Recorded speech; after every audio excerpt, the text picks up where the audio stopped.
Every day, I have the opportunity to stand out on the courtyard and watch people as they walk towards the National Civil Rights Museum at the Lorraine Motel. And what I get a chance to see is them standing up a little straighter, their head shifting to the right, and they look at the wreath that is below room 306. For those of you who do not know, on April the 4th, 1968, Dr. Martin Luther King was assassinated at that very spot. 250,000 people every year come to the National Civil Rights Museum. For many, it's a bucket list item. And I stand out on that balcony because I actually want to see them. I stand out on that courtyard because I want to see them and how they view the balcony before they begin their experience. And it's fascinating because regardless of where they're from, regardless of their race, gender, who they love, who they worship, who they vote for, they all have the same reverence. They all recognize that they are on hallowed grounds. What I know that many of them don't know is that they are about to embark on an experience that I call a head and heart collision. They will be intellectually inspired and emotionally touched as part of their experience at the National Civil Rights Museum. When I'm observing these folks, I'm often left with the question, how in the world did I get here? Now, if you look at it as a straight line, a straight route, you might say, it might make sense. I have sales and marketing experience early in my career. I have a PhD from this remarkable institution in history. I've developed strategy, institutional strategy. I've managed well over 100 people. I've raised a lot of money.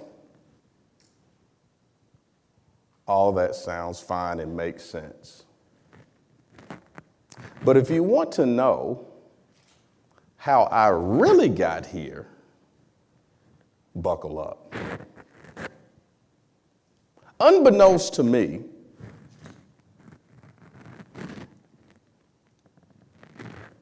in 1974, William Russell Wigginton Sr., my great-grandfather,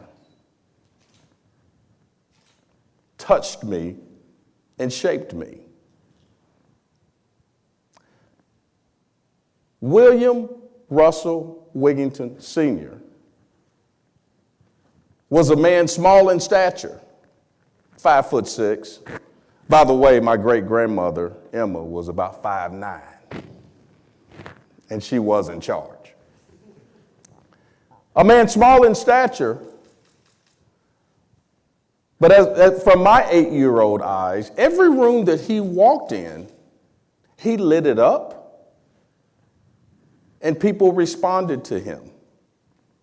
He indeed had a larger-than-life disposition. I was curious as to why.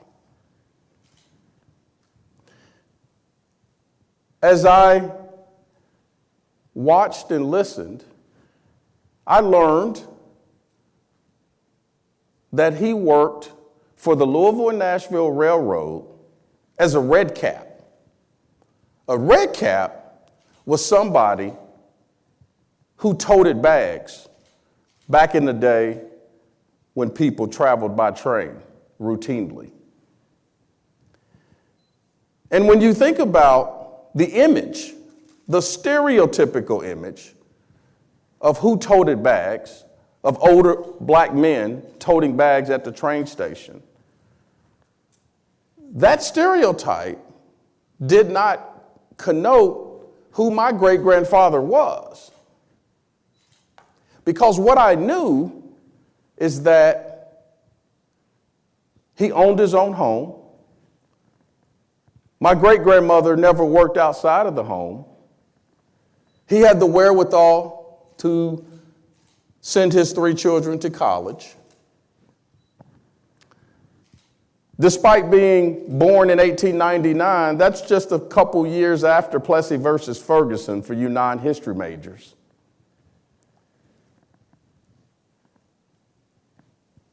He seemed to be doing just fine. And oh, by the way, he had an amazing gift and talent that had nothing to do with the railroad. He had a craft. He had a ceramic shop in his basement. And I got to watch him do his work. And I'll never forget the care and precision and the pride and the carefulness and thoughtfulness that he put forth when he was working at his craft. And I remember thinking, I hope that one day I can find something that I want to give that kind of care and attention to. Something that means that much to me. Well, fast forward, after my great-grandfather passed and I went on and attended college and graduated with my history degree, I had the opportunity to work in sales and marketing immediately after college. I went to work for Oscar Mayer Foods. Yes, before you ask, I did ride in the Wienermobile. There is nothing like, I've never been more famous. There is nothing like riding down the interstate at 80 miles an hour in a 60-foot hot dog. I encourage you to try it one day. Oscar Mayer provided me with some amazing experiences and opportunities. Let me share one in particular. 1988, probably within the first 6 months of me joining the company, I am working in the Mississippi Delta, calling on my accounts. I've got on my Oscar Mayer uniform. The uniform for Oscar Mayer meant a white shirt and a tie. I show up in a small Delta town. I walk into the grocery store and literally, eerily silent when I walk into the store. I mean, like cash register stopped ringing kind of quiet. Folks looking up. I ask one of the employees if I could see the store manager. She points back to the meat department. I walk back to the meat department. I walk in the meat department. The same thing happens. Machines stop running, eerily silent. Someone turns around and just looks at me. And I said, "How you doing? My name is Russ Wigginton, and I am your Oscar Mayer sales rep." He looks at me and says, "We don't get your kind very much down here." And I said, "Sir, what kind is that?" He said, "Sales reps from Oscar Mayer." I let out kind of an uncomfortable laugh, just like you just did, as a matter of fact. And I said, well, is that the same description you would use for that silence when I walked into the store? He said, oh, no, you got that because they ain't used to seeing no young black man in a tie, shirt and tie. I said, oh. He immediately stuck his hand out to shake my hand, however. Now, if you know anything about meat cutters, it's not surprising that there could be a combination of 1 or 2 fingers missing and blood on their hands from cutting meat. Well, that was indeed the case here, and we'll call him Bob, who was a middle-aged white man, stuck his hand out. I shook his hand, and then after shaking his hand, I took my hand and wiped it on my shirt. Because I was new to the meat business, but make no mistake about it, literally a willingness to get your hands dirty was factored in. And I looked at Bob and I said, did I pass the test? He looked back at me and smiled and said, yep.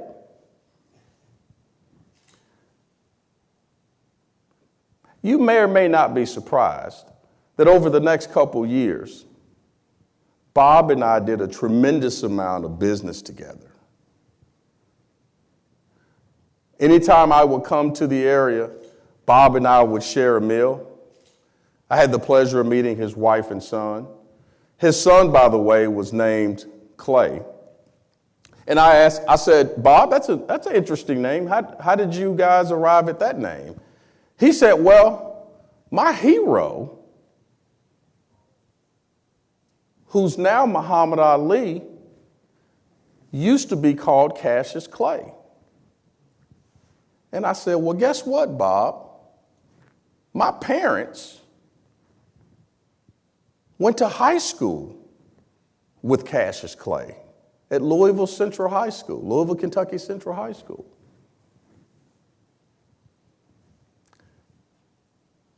Stereotypes. You never know. Oh, by the way, another thing about Bob, he was not the store manager. Bob actually owned that store and 4 or 5 other stores in the surrounding towns, all of which were my account. Thank you, Bob. Even through all of these experiences, I have to tell you, it never escaped me the dichotomy, the distinction of my great-grandfather and the work he did, how it was viewed, and it always had me wondering how many others were like him. How many men, black men, in that era were invisible in their work life and leaders and pillars in their communities, heroes even. I never lost the urge to find out. I wanted to tell his story, but I wanted to tell the story of a whole lot of people like him. I never lost that in my spirit. I couldn't shake it. So despite a promising career selling hot dogs and bologna, I announced that I was leaving Oscar Mayer and going to graduate school. Many of my friends and family were somewhere between surprised and worried.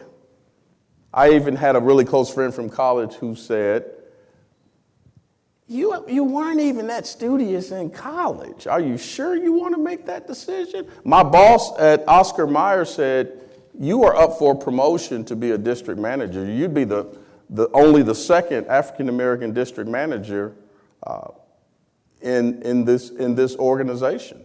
You would be one of the youngest and only the second. I said, that's not my calling. I don't fully know what my calling is, but I've got to go find out. So what my manager and my friend and many in my family didn't know is that the 4 years after college, I had read more history books than the 4 years I had read when I was in college.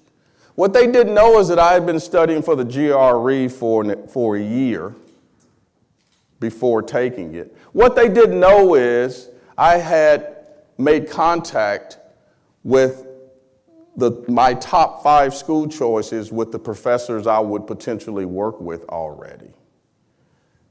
What they didn't know is I was not running away from a promising corporate career. I was running to my purpose. I didn't really have a choice. I even showed up on my first day on this beautiful campus with the title of my dissertation already in hand. It never changed. Both sides of the tracks, African American railroad workers from World War I to World War II. If you're having trouble sleeping at night, it'll probably help. But I was proud of it. I was focused. That experience and the subsequent experience gave me a wonderful, fascinating almost 25-year career in higher education, where I had the chance to hopefully contribute to, but certainly benefit from so many talented people who were finding their way, people who were ambitious and curious and naive and courageous, all of these beautiful things. Quite frankly, people who helped prepare me to go be the president at the National Civil Rights Museum. Because at the National Civil Rights Museum, when you're telling that story, so much of it is about young people. The people who led the movement were people just like you.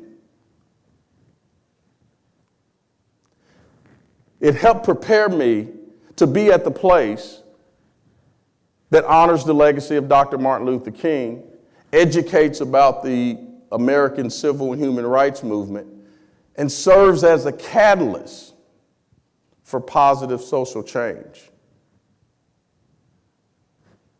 The ability to do that work is humbling. And I'm always reminded that those who came before me played a significant role in me having the opportunity to do the work that I do. And I'm obligated to put my best foot forward. I'm also obligated to help people find their way. Because we all have different routes and different routes. What I can tell you, though, is finding and discerning ones that bring you joy and fulfillment is what you have to do. And whether your route takes you on a journey in a Wienermobile or a train, you have to find your way and you have to enjoy the journey.